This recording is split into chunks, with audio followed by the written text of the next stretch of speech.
Ocio Manchumo Origerio Munyakirogo Bwechisako ya Harambee McLeod Malonza nigo bona atebire ng'a esake yeremeri mense ya Kenya asenge nchubura y'obokong'u nabo igo Obokoreri obuya ochiasa ababwatani bae kagokwanekero kiegekaro gia kero mwaka kiane kiwase omochio Nairobi nigo bona atebire ababwatani ba mente kandre ase ekerengo echiri bwisano na ibere na igo esaro yabo gokina korwa ase chibilioni 35 na ibere oika chibilioni 42.2 eke nigo bona atebire nkobwatekana n'oborai obuya korwa ase serikali ase okobeka richiko riogoting'a CHISAKO gwetera ase amaonchoreria ya amachiko ayo akorenda ababwatani. Thank you. Today is a good day.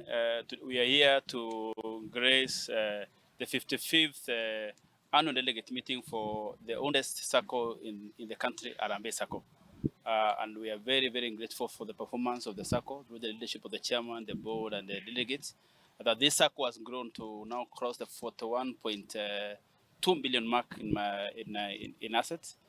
This SACCO grew almost by 7,000 members in the year 2025.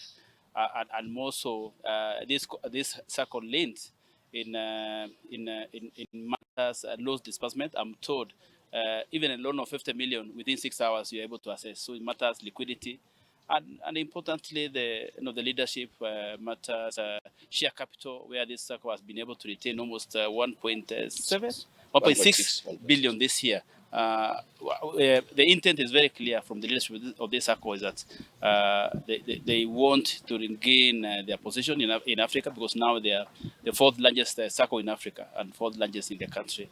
And we are very grateful for the performance of this SACCO, which continues really to lead the way matters good governance. And today was a good day to come and look at where we are as a country, matters as SACCO movement, matters cooperatives, and where we want to go.